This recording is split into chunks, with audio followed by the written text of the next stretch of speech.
Running.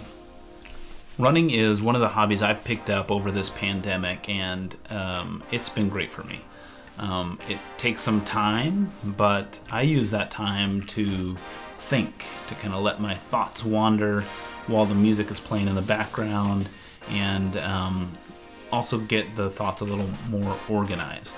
I've never been a runner. I've ridden bikes for a few years. I've done some long bike rides. I've completed the Mid-South bike ride here in Stillwater twice and got close a third time, and stretching out from 50 miles to 100 miles next year, and I'll talk more about that later. But running has been something that's always been scary to me. It's just you and the road, and it's always been difficult. So as we had more time over this pandemic and couldn't spend time indoors, you know, in gyms in the beginning, I picked up this hobby of running.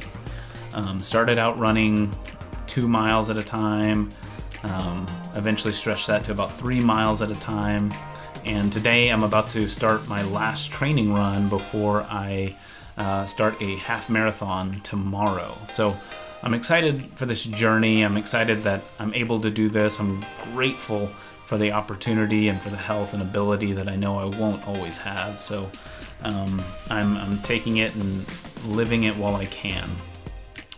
One thought I wanted to pass on real quickly was a thought I had on my last run, and it was a thought related to pain. When I run, I've got pain in my knee that's persistent, and I wear a band for that. On this particular run, at the same time, I was having some pain in my left ankle and Achilles. I was having some pain in my left knee. My right knee is always in pain.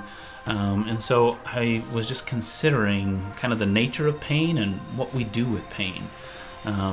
This is gonna sound deeper than I have the expertise to actually talk about, so do your own research, come to your own conclusions, but these were some of my thoughts. And my thought was ultimately that pain, when it's all said and done, is just information.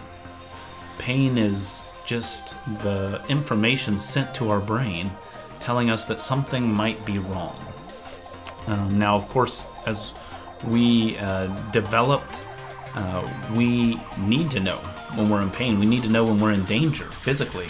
There's heat nearby, there's something else nearby, there's an ache, there's a pain. We've got to figure that out. So pain can be useful in averting danger, but it can also overreact.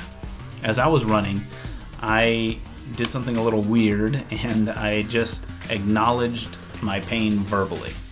I welcomed the ankle pain to the run, invited it to stick around because I wasn't stopping, and eventually it went away. I don't know if that's good or bad, but that's what happened.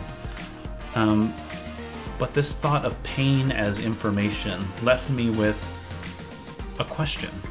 Why do we give pain so much weight? When we endure pain physically and emotionally, it seems that it can drive our whole life. The fear of pain, the memory of pain. And we don't give that much bandwidth to other information in our life. We don't give that much bandwidth to the weather. We don't remember the time that the weather was really hot, 2.5 weeks ago, or the time that it snowed 13 years ago. Well, maybe we do, but you get my point. We give a high level of importance to this particular type of information. I think it's beneficial to somewhat step back from that information and reflect on it. Am I in danger? Or is my pain overreacting? Once we have the information and we look at it amidst all the rest of the information we have, then we can decide if we're safe or not. Should I stop this run, or can I keep going? So, take what you will, but that's my thought. Pain is just information.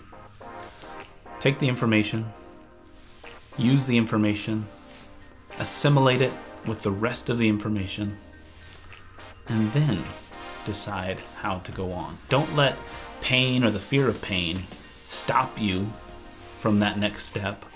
And don't let the memory of pain keep bothering you.